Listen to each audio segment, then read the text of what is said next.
하나님 말씀입니다. 창세기 39장 1절에서 23절까지 한 절씩 교독해서 말씀을 다시 한번 더 보시겠습니다. 요셉이 이끌려 애굽에 내려가매 바로의 신하 친위대장 애굽 사람 보디발이 그를 그리로 데려간 이스마엘 사람의 손에서 요셉을 산이라.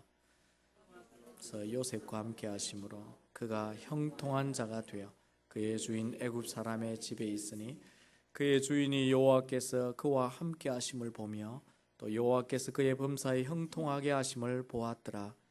요셉이 그의 주인에게 은혜를 입어 섬김에 그가 요셉을 가정총무로 삼고 자기의 소유를 다 그의 손에 위탁하니 그가 요셉에게 자기의 집과 그의 모든 소유물을 주관하게 한 때부터 여호와께서 요셉을 위하여 그 애굽 사람의 집에 복을 내리심으로 여호와의 복이 그의 집과 밭에 있는 모든 소유에 미친지라. 주인이 그의 소유를 다 요셉의 손에 위탁하고 자기가 먹는 음식 외에는 간섭하지 아니하였더라. 요셉은 용모가 빼어나고 아름다웠더라.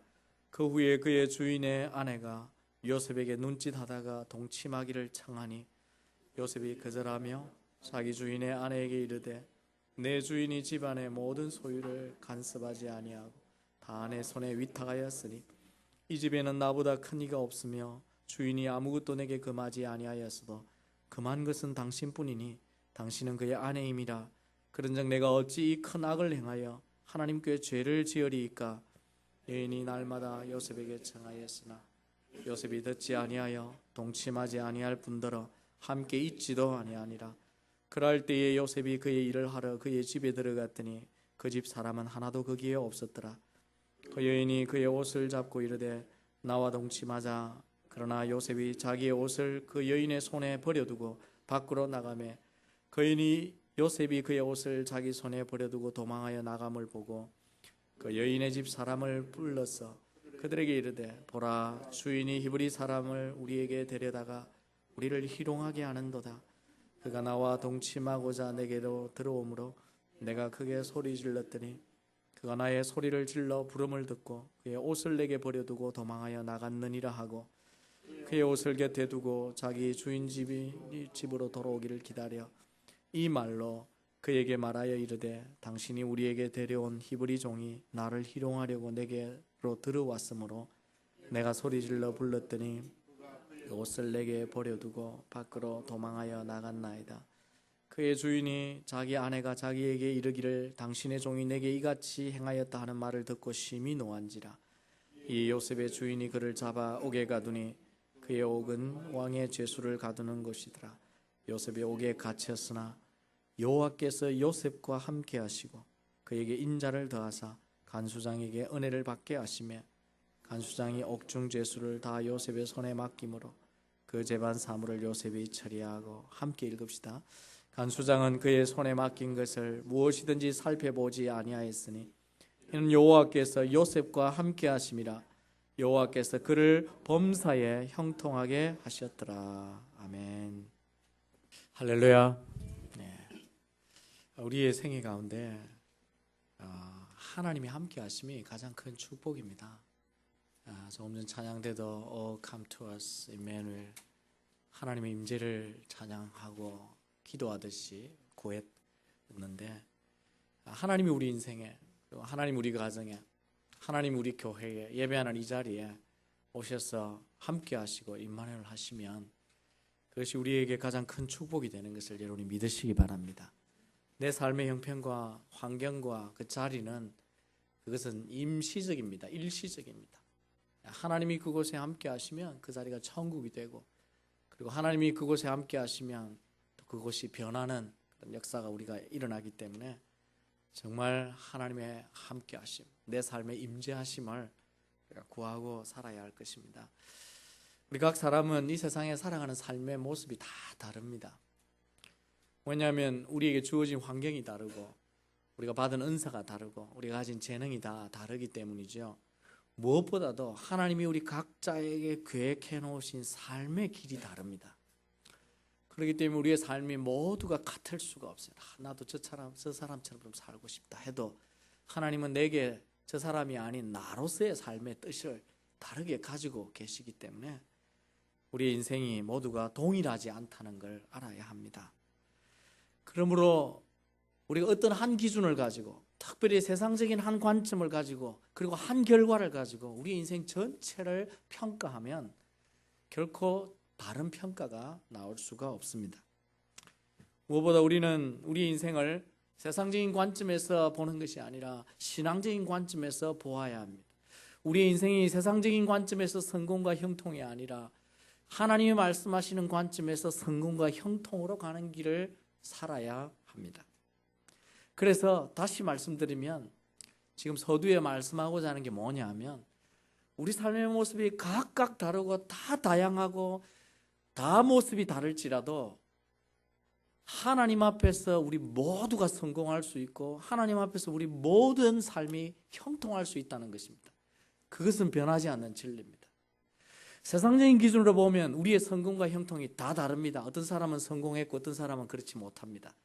그렇지만 하나님의 관점에서 보면 그렇지 않습니다. 우리가 이 땅에 어떤 모습이든지 관계없이 하나님의 우리 삶에 함께 하심으로, 또 하나님이 우리 삶을 계획 가운데 인도하심으로, 또 우리의 어떤 삶을 통해서든지 하나님의 모습과 영광을 드러냄으로써 우리가 얼마든지 형통할 수 있고 성공할 수 있기 때문입니다. 그러므로 우리에게 있어서 성공과 형통의 그 개념을, 관점을 신앙적으로 바꾸어야 합니다. 다시 한번 정리해 봅시다. 무엇이 형통이라고 했습니까? 내 삶이 형통하다, 그렇지 못하다를 무엇으로 판단합니까? 하나님이 나와 함께 하시는가, 그렇지 못하는가. 두 번째는 현재 내 삶이 내 뜻이 아닌 하나님의 뜻 가운데 살고 있느냐, 그렇지 못하느냐. 세 번째는 내 모습이 어떠하든지 현재 내 삶을 통해 누구를 드러내면 하나님을 드러내고 그분께 영광을 나타낸다면 우리 삶은 분명히 형통하고 성공한 삶을 살아가는 것입니다. 이것이 바로 신앙입니다.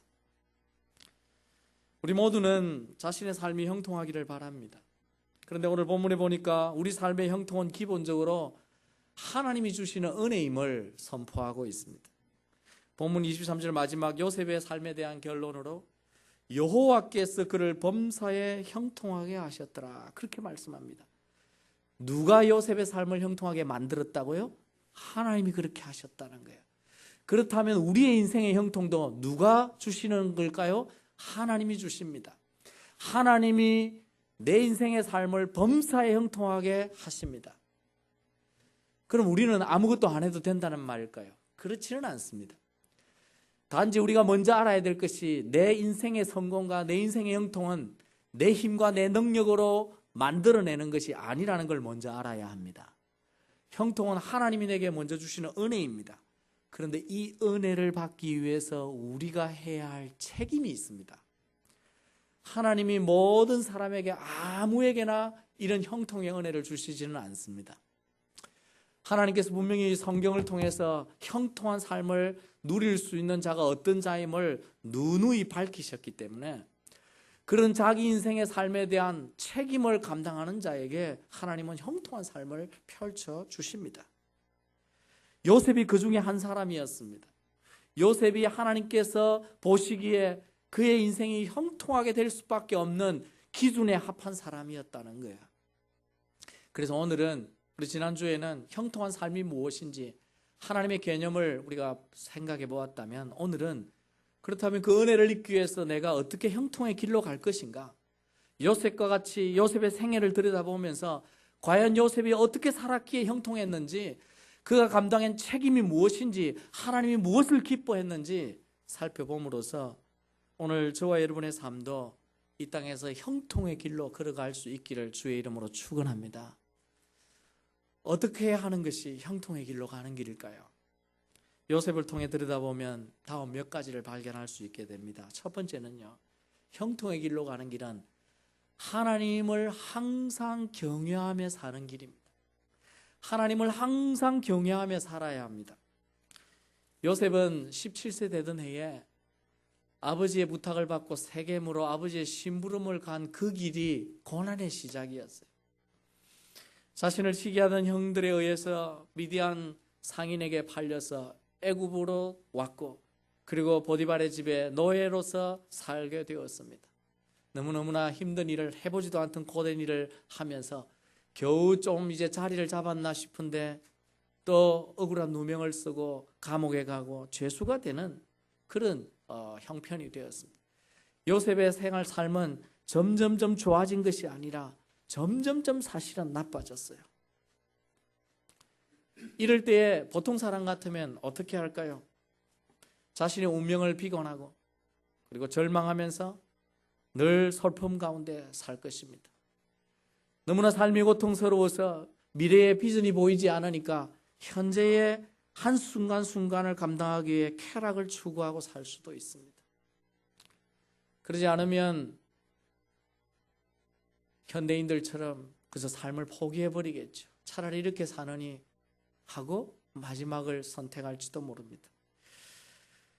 그러나 요셉은 이런 힘든 삶 가운데서도 보통 사람들이 선택하는 길을 가지 않았습니다. 그는 자기 삶을 포기하지도 않았고 악에게 굴복하지도 않았습니다. 오히려 요셉의 삶을 보면 자기 아버지 야곱이 섬기던 그 하나님을 경건하게 잘 섬겼던 것을 볼 수가 있습니다. 이방 나라에서 외롭고 힘들 때일수록 더욱더 하나님을 의지하고 살았던 요셉을 우리가 발견하게 됩니다. 하나님이 항상 그와 함께 하셨다는 것은 뒤집어 놓고 말하면 요셉이 항상 누구와 함께 했다는 말입니까? 하나님과 함께 했다는 말입니다. 이것은 누가 먼저다라고 말하면 하나님이 먼저십니다. 하나님이 요셉과 함께하는 걸 요셉이 알고 난 뒤로 요셉이 하나님과 함께합니다. 순서는 그렇습니다. 그리고 그러나 요셉이 항상 하나님과 함께했기 때문에 하나님도 요셉과 항상 함께 하실 수 있었습니다. 요셉이 항상 하나님과 함께하는 방법이 뭐냐면 항상 하나님을 경외하는 것이었습니다. 물론 오늘 본문에 요셉이 예배했다 기록이 없습니다. 요셉이 다니엘처럼 하루 3번 들어가서 무릎 꿇고 기도했다 기록이 없습니다. 그럼 어떻게 그의 경건을 알 수 있을까요? 그의 경건을 잘 볼 수 있는 사건이 오늘 본문에 있습니다. 바로 보디발의 아내가 요셉을 수차례 유혹할 때 요셉이 어떻게 태도를 취했는가를 통해 요셉이 가진 경건을 잘 볼 수 있습니다. 요셉은 외모가 준수했어요. 아주 외모가 빼어나고 아름다웠다 보니까 요즘 말로 하면 꽃미남이었던 것 같아요. 그래서 이 보디발의 아내가 자기 남편은 눈에 안 들어오고 날마다 요셉만 눈에 들어오고 그래서 매일 그에게 유혹을 했습니다.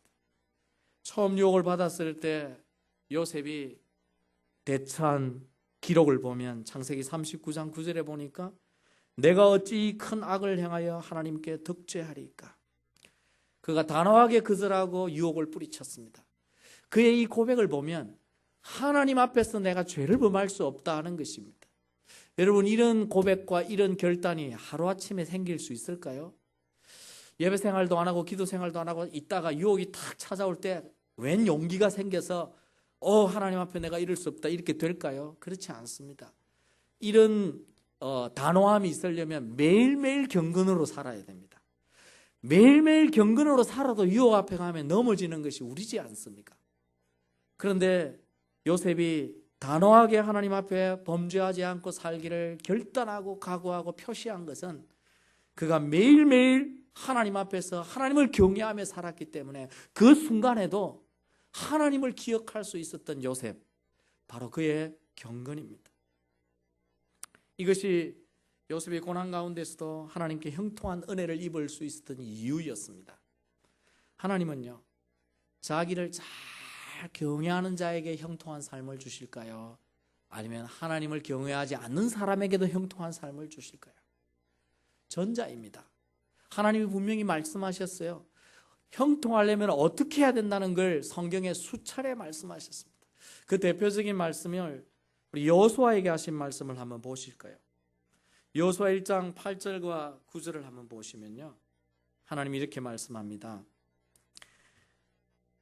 이 율법책을 내 입에 떠나지 말게 하며 주야로 그것을 묵상하여 그 안에 기록된 대로 다 지켜 행하라. 그리하면 내 길이 뭐하게 될 것이며 평탄하게 될 것이며 네가 뭐하리라? 형통하리라. 하나님이 분명히 형통케 해주시는 분이신데 하나님이 어떤 자에게 형통을 허락하시느냐 하면 하나님의 말씀을 주야로 묵상하고 그 말씀대로 행하는 자, 늘 하나님을 경외하는 자에게 하나님이 형통케 해주신다고 말씀합니다. 9절에 보시면 내가 내게 명한 것이 아니냐, 강하고 담대하라, 두려워하지 말며 놀라지 말라, 네가 어디로 가든지 내 하나님 여호와가 너와 함께 하느니라. 어디로 가든지 하나님이 함께 하심, 이것이 뭡니까? 형통이지 않습니까? 그런데 이 형통의 축복을 누리려면 여호수아가 딱 한 가지 해야 될 일이 있었는데 항상 하나님을 경외하는 것이었습니다. 하나님께서는 아무에게나 형통을 허락하지 않으시고 자기를 항상 경외하며 하나님의 말씀을 진지하게 묵상하고 그 말씀대로 사는 자, 그런 자들에게는 반드시 하나님이 형통케 해주시겠다고 약속해 주셨습니다. 우리가 지난주에 요셉을 형통케 했다고 하나님 말씀하실 뿐만 아니라 또 성경에 보면 두 사람을 더 그렇게 표현해 놨다고 했죠. 그 중에 두 사람이 누구였습니까? 히스기야 왕과 다니엘이었습니다. 근데 히스기야 왕을 형통케 해주었다고 말하는 다른 본문에 보면 이런 기록이 있어요.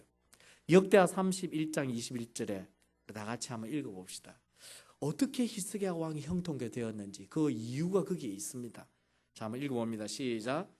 그가 행하는 모든 일, 곧 하나님의 전에 수종드는 일에나 율법에나 계명에나 그의 하나님을 찾고 한 마음으로 행하여 형통하였더라. 히스기야가 그저 형통하게 된 것이 아닙니다. 우리가 지난주 찾아본 본문에는 하나님이 그와 함께 하심으로 히스기야 왕이 형통하게 되었다, 이렇게 기록되었는데 이 역대하 본문에는 히스기야가 형통한 조건을 갖추었어요. 그 조건이 뭐냐 하면 그가 하나님의 전에서 예배하고 섬기는 모든 일의 율법을 따라 행하고 그가 항상 하나님을 찾고 항상 한 마음으로 하나님을 섬겼기 때문에 형통하게 되었다고 성경이 말하고 있습니다. 여러분, 하나님을 경외하는 삶, 하나님과 내가 함께 하려고 하는 삶이 바로 형통한 삶입니다. 하지만 하나님에게서 멀어지는 삶, 하나님이 아니라 세상과 가까이 하는 삶, 죄와 함께하는 삶은 결코 형통한 삶이 될 수 없습니다. 요셉이 그 사실을 알았기 때문에 죄를 단호하게 끊어내었던 것입니다. 여러분, 요셉이 죄를 이기는 삶은 쉬운 게 아니었습니다. 오늘 본문에 보면요, 10절에 딱 넘어가 보면 요셉이 보디발 아내에게 절대 이건 할 수 없다고 말을 했는데도 10절에 뭐라고 기록되었어요? 뭐라고 기록하냐면 날마다 여인이 유혹했다고 했습니다. 여러분, 이 상황을 한번 생각해 볼 수 있겠어요? 한번 거절했다고 해서 자존심 상해 그만둔 게 아니었어요. 여인이 매일 유혹했다고 했습니다. 여러분, 요셉이 10년을 그 집에 있으면서 매일 유혹받았다고 생각해 보세요. 감옥 가기 전까지. 여러분, 잘 이길 수 있었겠어요? 이거 쉽지 않는 도전입니다. 그런데도 요셉은 승리했습니다. 왜 승리할 수 있었을까? 하나님을 경외하는 마음이 매일 있었기 때문입니다. 여러분, 오늘 우리에게도 죄는요 매일 찾아옵니다. 어제 우리가 죄로부터 승리한 것이 오늘 승리를 보장해 주지 않습니다. 어제 이겼다면 오늘 또 새로운 유혹이 찾아오고 그 새로운 유혹 앞에 또 우리가 이겨야 합니다. 그러기 위해서는 오늘 우리가 또 하나님 앞에 경건하게 살아야 하는 것입니다.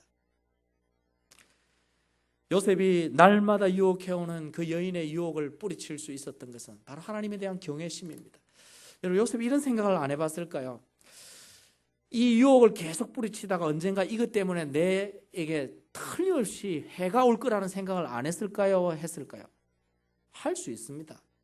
이것은요, 여인과 동침해도 자기 인생이 망치고 여인과 동침하지 않고 거절을 해도 결과적으로 나에게 저 여인이 나를 해할 거라는 걸 충분히 예상할 수 있습니다. 그러나 요셉은 자기의 인생이 여인의 손에 있지 않다는 걸 알았습니다. 하나님 손에 있다는 걸 믿었기 때문에 하나님을 경외했습니다. 하나님을 경외하고 하나님의 인생이 주인임을 알고 하나님이 자기 인생의 목자임을 알았기 때문에 그가 하나님을 늘 경외하고 고난 가운데도 비참한 생활 가운데도 하나님을 경외하고 살았습니다. 그래서 하나님께서 그와 함께 하시면서 하나님이 그와 함께 일하시고 그의 삶을 형통케 해주신 것입니다. 사랑하는 성도 여러분, 오늘 이 시대 사람들에 있는 가장 심각한 문제는 경건을 잃어버리고 있는 것입니다. 죄에 대해서 점점 무감각해진다는 것입니다. 죄에 대해서 무감각해진다는 것은 하나님에 대해서 관심이 없다는 뜻입니다. 즉 이전의 요셉처럼 하나님을 잘 경외하지 못한다는 것입니다. 어떤 이들은 성공의 길이라고 생각하면 그 방식이 죄든 뭐든 상관하지 아니하고 덥석 그 길로 가는 사람들이 많습니다. 심지어 교회를 다닌다고 하는 성도라고 하는 사람들 중에도 세상의 성공을 위해서는 어떤 방식도 개의치 아니하고 양심에 끄리낌 없이 신앙에도 개의치 않고 그 길을 가는 사람들이 있습니다. 그러나 결코 그 길은 형통한 길이 아님을 알아야 합니다. 지금 내가 이것을 선택하면 세상적으로 더 뭘 얻을 수 있는지 몰라도 하나님의 말씀에 볼 때 아니라고 하면 단호하게 그것을 거절할 수 있어야 됩니다. 왜? 우리의 삶을 형통케 하시는 분은 누구이시기 때문에? 하나님이시기 때문에. 이 믿음이 허털어지면 우리가 얼마든지 유혹에 빠질 수 있고 얼마든지 죄에 떨어질 수 있습니다. 그러나 내 인생을 형통케 하시는 분은 내가 아니라 하나님이라는 사실을 믿고 하나님을 항상 경외하면 우리 삶이 언제나 형통한 길로 갈 수 있다는 사실을 우리가 확신해야 합니다. 바라기는 하나님을 잘 경외하는 저와 여러분 되시기를 바랍니다. 하루만이 아니라 예배하는 이 시간만이 아니라 매일매일 매 순간순간 우리에게 찾아오는 세상적인 도전 앞에서 하나님을 경외하시고 그분을 잘 섬기시고 그분의 말씀대로 순종하심으로 우리의 인생도 평가될 때 형통하게 되었더라 라고 평가받을 수 있는 그런 복된 성도들 되시기를 주의 이름으로 축원합니다. 형통의 길이 뭘까요? 하나님을 경외하는 길. 두 번째로 요셉을 통해서 보아지는 것은 하나님의 주권을 믿고 인내하는 것입니다. 요셉의 고난은 결코 짧게 지나지 않았습니다.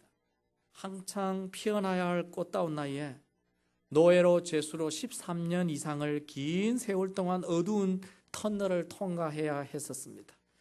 하지만 요셉은 그 고난 가운데 잘 인내했습니다. 한 번도 자기 삶의 허털어짐이나 한 번도 자기 삶을 쾌락에 빠뜨리거나 한 번도 자기 삶을 포기해보지 않고 정말 인내하면서 그때를 잘 지났습니다. 요셉이 무엇으로 인내할 수 있었을까요? 보통 사람이 어려운 가운데 처하면 보통 사람도 인내하는 방식이 있습니다. 근데 대부분의 사람이 인내할 수 있으려면 희망이란 것이 있어야 돼요.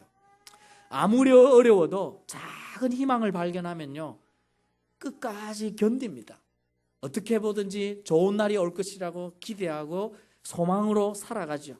내가 이렇게 고생하지만 이 고생 끝에 낙이 있을 거다. 그것이 바로 희망 아닙니까? 그런데 요셉의 13년의 삶은 고생 끝에 낙이 아니었어요. 자기가 인내하면 할수록 더 어려운 자리로 빠졌습니다. 사랑받던 아들에서 노예로, 노예에서 죄수로 감옥에 갇혔어도요. 그 스토리를 뒤에 읽어보면 40장에 나오는데 요셉이 간수 죄인으로 들어왔던 사람들에게 잘하고 은혜를 베풀었습니다. 특별히 꿈을 꾼 사람들에게 해석을 해주어가 은혜를 베풀어서 요셉이 자기 인생을 좀 바꾸어야 된다. 이 감옥살이에서 내 인생을 끝낼 수 없다고 생각했기 때문에 부탁했어요. 당신의 은혜를 입으면 나를 꼭 기억해달라. 그랬는데 기억하지 않았습니다. 얼마나 배신감도 느꼈을까요? 낙이 없었어요. 희망이란 게 없었습니다. 요셉은 희망으로 인내한 게 아닙니다. 그럼 요셉이 어떻게 그 수많은 긴 고난 가운데 인내할 수 있었을까? 그것은 하나님의 주권을 믿는 믿음이었어요. 성경이 그것을 증명하고 있습니다. 우리가 지난 시간에 요셉이 고난받고 노예가 되고 죄수가 된 것은 다 하나님의 뭐 속에 있는 것이라 그랬습니까? 하나님의 계획 안에 있는 것이라 그랬죠. 하나님이 그와 함께 하시고 그를 위하여 일하셨던 것을 본문이 분명히 기록해 놓고 있는 것을 보게 됩니다. 하나님은 한 번도 요셉을 잊어버린 적이 없으십니다. 하나님은 지금 요셉을 노예로 두는 것이 계획입니다. 그리고 노예로 두는 것 정도가 아니라 억울하게 감옥에 갇혀서 잠시 그곳에 머무는 것이 하나님의 계획입니다. 이유가 무엇일까요? 한 시편 기자의 깨달음에 의하면 요셉을 향한 뜻이 있었습니다. 목적이 있었습니다. 시편 105편 11, 17절에서 19절 우리가 지난주에 살펴본 말씀이지만 다시 한번 보십시다. 성경이 얼마나 놀랍게 일치되게 한 이야기를 하나님의 주권 가운데서 이끌어 가시는지. 시편 기자가 이렇게 고백합니다. 그가 한 사람을 앞서 보내셨으며 요셉이 종으로 팔렸도다. 그 발은 착고를 차고 그 몸은 쇠사슬에 매였으니 곧 여호와의 말씀이 응할 때까지라. 그 말씀이 저를 단련하였도다. 하나님께서 요셉을 노예로 죄수로 갇혀 있고 고난받게 하시는 이유는 목적이 있어서 그러신 것입니다. 어떤 목적입니까? 요셉을 훈련하시기 위한 것입니다. 단련하시기 위한 것입니다. 그런데 하나님은 요셉 지금 한 사람만을 두고 일을 하시는 분이 아니에요. 하나님은 구원이라고 하는 커다란 인류 구원이라고 하는 커다란 그림과 계획을 가지고 일하시는데 그 중에 요셉 하나를 택하시고 그 요셉도 간섭하시면서 큰 그림을 그리는데 요셉 한 사람을 사용하시는 것입니다. 지금 하나님은 요셉은 지금 노예와 감옥 가운데 훈련시키시면서 하나님은 바깥에서는 다른 작업을 하고 계셔요. 애굽이라는 정세를 다루시고 애굽의 경제 상황을 다루시고 그리고 계절과 날씨를 통해서 자연이 어떻게 기근이 찾아오도록 하나님께서 역사하시고 이런 모든 것들을 하나님이 딱 때에 맞추어서 사실은 간섭하고 있습니다. 야곱의 집은 야곱의 집안대로 또 다루고 계십니다. 지금 요셉은 이 13년 동안 애굽에 있는 동안에 야곱의 집이 애굽으로 내려갈 수밖에 없도록 그 집안을 또 다루고 계시고, 여러분 하나님은 우리는 다 보지 못하지만 하나님은 큰 그림을 갖고 계신다는 걸 여러분 믿으십니까? 믿으셔야 됩니다. 하나님이 세계를 향한 큰 그림, 하나님이 왜 우리 교회 사람들을 이렇게 만나게 하셨을까? 여기에 큰 그림이 있습니다. 하나님이 왜 우리를 두시고 사용하시는가? 계획이 있어요. 그 그림을 우리는 다 보지 못합니다. 그러나 요셉은 다 보았을까요? 물론 요셉도 다 못 보았습니다. 자신이 왜 노예가 되어서 왜 죄수가 되어서 이런 고통을 받는지 앞으로 뭐가 될 건지 그 그림을 다 본 것은 아닙니다. 단지 요셉이 믿은 건 뭐냐면 내 인생에 하나님이 뭐 하신다? 역사하고 계신다. 하나님이 주권을 가지고 내 인생을 이끌고 계신다는 것을 분명히 믿었습니다. 그 믿음이 어디에 고백되어 있습니까? 창세기 45장 5절과 7, 8절에 보면 요셉이 애굽 총리가 된 후에 과거 자신을 노예로 팔았던 형제들이 곡식을 사기 위해서 찾아왔을 때에 그 형제들 앞에서 요셉이 13년 동안 다 처음 만난 형제들에게 할 말도 많았을 테고 어쩌면 원수를 갚을 기회가 됐을 테고 원수를 안 갚고 용서를 했다 할지라도 수많은 보지 못한 이야기들, 아버지 이야기들이 궁금했을 텐데 제일 먼저 요셉이 한 얘기가 있습니다. 그것이 고백이 여기에 나옵니다. 한번 본문을 한번 보세요. 창세기 45장에 보면 이렇게 말합니다. 당신들이 나를 이곳에 팔았다고 해서 근심하지 마소서. 한탄하지 마소서. 하나님이 생명을 구원하시려고 나를 당신들보다 먼저 보내셨나이다. 이 고백이 요셉이 하나님의 주권을 믿고 있다는 고백입니다. 7절에는 하나님이 큰 구원으로 당신들의 생명을 보존하고 당신들의 후손을 세상에 두시려고 나를 당신들보다 먼저 보내셨나이다. 이건 지금 큰 그림이 있다는 걸 믿는 거예요. 요셉 한 사람을 향한 하나님의 계획뿐만 아니라 자기를 통해서 자기 민족 이스라엘 백성을 향한 하나님의 큰 계획이 있다는 걸 요셉은 믿었습니다. 그리고 8절에 그런즉 나를 이리로 보내니는 당신들이 아니요 하나님이시라. 여러분 놀랍지 않습니까? 실제 인신매매한 사람은 요셉의 형제들입니다. 그런데 요셉은 형제들이 나를 팔았다 말하지 않습니다. 하나님이 나를 여기로 보냈다 고백합니다. 이것이 요셉의 신앙이었습니다. 이 신앙이 요셉으로 하여금 고난 가운데서도 인내할 수 있게 했습니다. 하나님의 주권이 있다. 아직 하나님의 때가 아닌가 보다. 내가 감옥에 갇히는 것은 하나님의 섭리가 있고 하나님의 뜻이 있는가 보다. 그리고 그 뜻을 받아들였어요. 그리고는 하나님이 자기를 건져내 주시고 새로운 자리로 이끌 때까지 그 자리에서 인내하며 믿음으로 견뎠습니다. 이것이 요셉의 믿음입니다. 놀라운 것은 요셉의 임종시에 담긴 유언을 보면 요셉이 점점 자신의 인생을 향해서 하나님의 이스라엘 민족을 향한 그림을 깨닫고 하나님의 놀라운 주권을 더 큰 그림으로 고백하고 있는 것을 창세기 50장 마지막에 요셉의 임종시의 고백을 보면 알 수가 있습니다. 요셉은 분명히 하나님의 주권을 믿는 신앙으로 고난 가운데 살았던 자였습니다. 사랑하는 성도 여러분, 저와 여러분의 인생에도 하나님의 주권이 있음을 믿으시기 바랍니다. 하나님이 우리 각 사람 한 사람을 다 지금 계획을 가지고 인도하십니다. 그런데 하나님이 나를 인도하실 때 나만 인도하는 게 아니라 옆 사람도 인도하시면서 이것을 큰 그림 가운데 묶어 놓으셔요.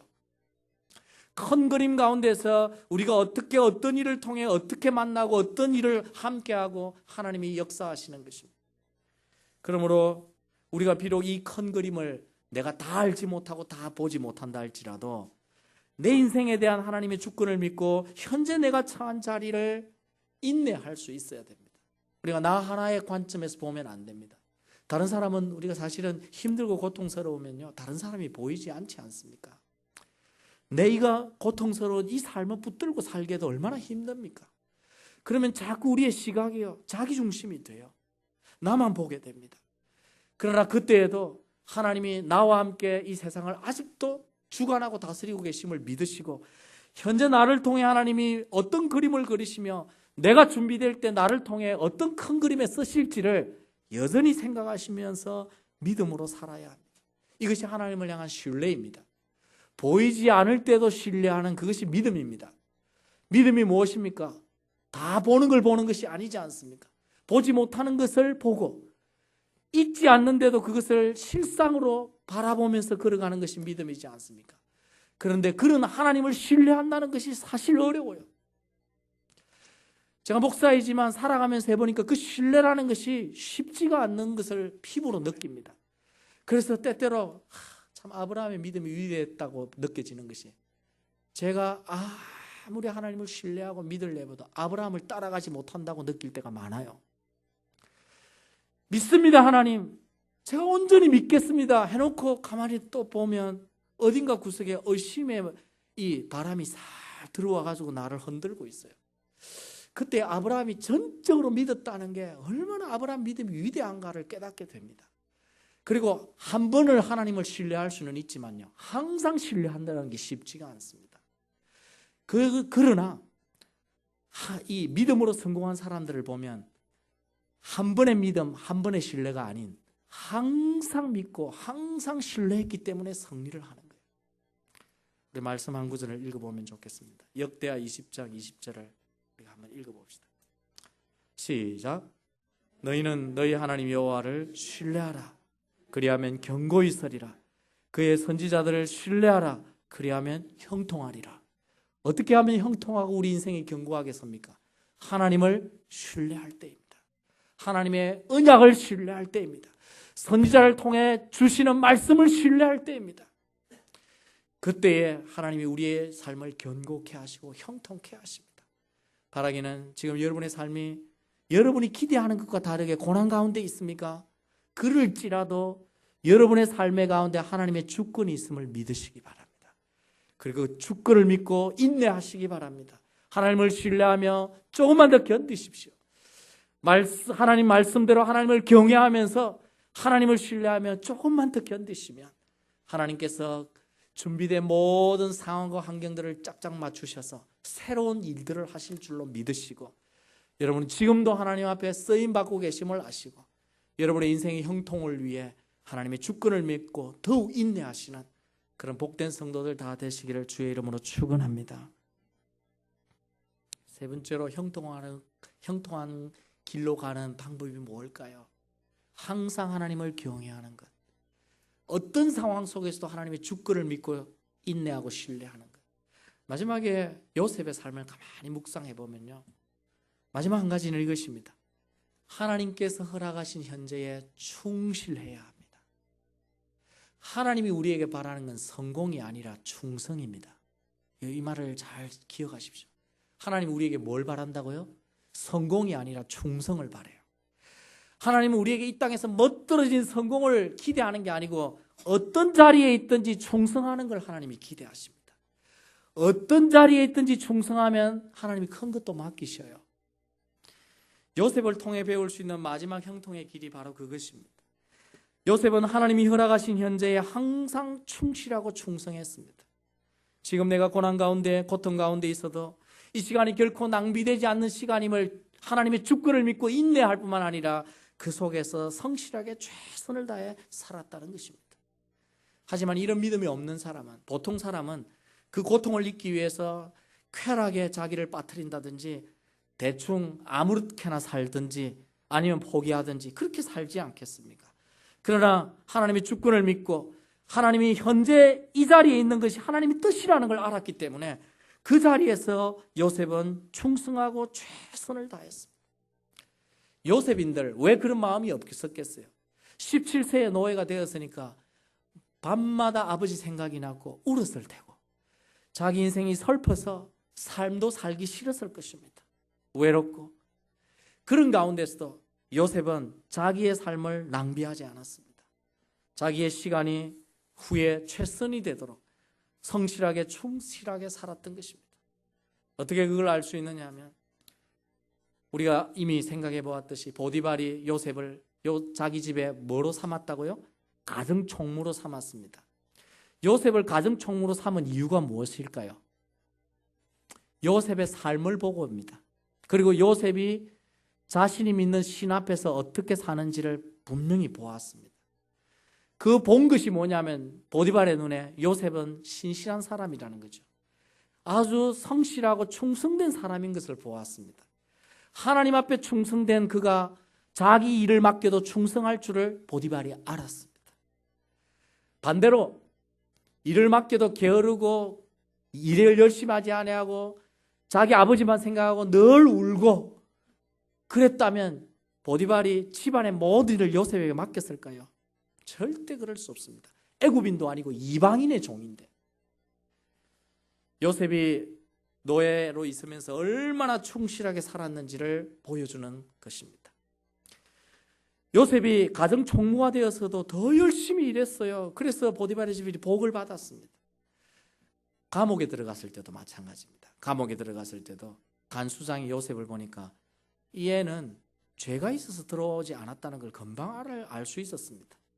너무나 성실하고 충실하고 정직하고 신실한 사람과의 관계 속에서 믿을 만한 그것을 보았기 때문에 감옥의 모든 것을 맡겼습니다. 사람들은요, 모두 미래에 대한 소망이 있습니다. 지금은 이렇게 살지라도 앞으로는 더 나아질 것이라는 기대를 갖고 있죠. 그런데 그런 미래를 꿈꾸는 사람 중에 두 종류가 있어요. 한 사람은 늘 꿈만 꾸는 거예요. 그리고 현재는 원망하고 불평하는 것입니다. 내가 이래 살 사람이 아닌데 내가 왜 이럴까? 제가 미국에 와서 만난 여러분들 중에 훌륭한 분도 많지만 참 안타까운 분도 많아요. 그 중에 항상 기억되는 한 사람이 있는데 한국에서 스카이 대학을 나오고 S 대학을 나오고 정말 훌륭한 능력이 있는 사람입니다. 그런데 미국에 와서 평범한 직장 생활을 하면서 신방을 갈 때마다 그분이 하는 얘기가 뭐냐면 자기는 이렇게 나왔고 했는데 자기 친구들 똑같이 나온 친구들은 다 훌륭하게 다 됐다는 거죠. TV에서 볼 때마다 화가 난다는 거죠. 자기는 나도 능력인데 왜 나는 그렇게 안 됐냐. 자기 인생을 불평하고 원망하면서 그러면서 그가 나타낸 삶이 뭐냐면 아무하고도 교제하지 않는 것입니다. 일터에 가고 집에 들어와서 집에만 처박혀 있고 모친만 모시고 평생을 그렇게 살아요. 너무너무 안타까웠어요. 교회 하면 오게 하는 것도 너무너무 힘든 일이었습니다. 자기 인생을 비관하면서 숨어서 원망하고 삽니다. 그러면 꿈이 안 이루어집니다. 또 다른 한 사람은요, 비록 현재가 힘들고 고달프지만 더 나은 미래를 생각하고 현재에 열심히 충성을 다해 살아가는 사람이 있습니다. 그런 사람은 꿈을 이룹니다. 그런 사람은 믿음이 없어도 세상적으로도 꿈을 이룰 수 있어요. 성도가 되었다고 한다면 우리의 전자의 삶을 살아서는 안 됩니다. 현재 내 삶이 힘들고 어려워도 이것이 하나님이 허락하신 삶이라고 생각하면 그 삶, 그 현재 자리에서 어떻게 해야 할까요? 충성해야 합니다. 하나님은 성공을 바라는 것이 아니라 지금 우리가 둔 자리에서 충성하는 것을 바라고 계십니다. 그리고 그 충성을 보시면 하나님께서 그 다음 일을 우리에게 맡기시는 것입니다. 그것이 하나님 나라의 법칙입니다. 그러므로 여러분이 지금 현재의 삶이 여러분이 꿈꾸는 것과 여러분의 바람과 다를지라도 현재 이것이 하나님이 내게 허락하신 삶인 것을 믿으신다면 여러분의 현재의 삶에 성실하고 정직하고 하나님 앞에 최선을 다하는 충성을 보이시기를 주의 이름으로 축원합니다. 그것이 바로 성공으로 하나님 앞에서 성공하는 길이요 형통하게 사는 길입니다. 우리가 놓인 자리가 어떠하든지 그 자리에 충성하면 하나님께서 그 모든 것을 받으십니다. 비록 그것으로 내 인생이 끝난다 할지라도 그곳에서의 충성을 하나님께서 기억하셔서 2달란트 준 자라든 5달란트 받은 사람이든 똑같은 칭찬을 주셨듯이 하나님께서 우리의 삶에 대한 칭찬을 우리에게 주실 것입니다. 그러므로 현재를 불평하고 원망하지 마시고 하나님의 주권을 믿고 하나님 앞에서 여러분이 독신이면 독신대로, 결혼했으면 결혼한 대로, 내가 가진 비즈니스 현재 모습이 어려우면 어려운 대로, 또 비록 아무것도 없이 어려움에 처한다 할지라도 현재 거기에서 하나님 내게 원하시는 것이 무엇인지를 찾으면서 하나님 경외하시고 주권을 믿고 인내하시고 그리고 현재 내가 할 수 있는 일에 최선을 다하셔서 과거에도 붙들리지 마시고 아직 오지 않은 미래 때문에 현재를 망치지도 마시고 하나님이 우리에게 허락하신 이 자리 그리고 현재 내 삶 여기에 충성하셔서 하나님이 우리의 준비된 모습을 보시고 우리 각자와 우리 교회를 여러분의 삶을 앞으로 더 큰 일에 쓰실 수 있도록 여러분의 삶이 형통으로 나아가시기를 주의 이름으로 축원합니다. 다 같이 한번 기도하십시다. 하나님, 내 책임을 다하겠습니다. 형통의 은혜를 주시는 분은 하나님이시지만 내가 하나님의 약속의 말씀을 붙들고 현재 내가 형통의 길로 가기 위하여 나의 영적인 책임을 다하겠다고 생각하시고 오늘 주신 말씀을 따라 한번 기도하기를 원합니다. 하나님 아버지,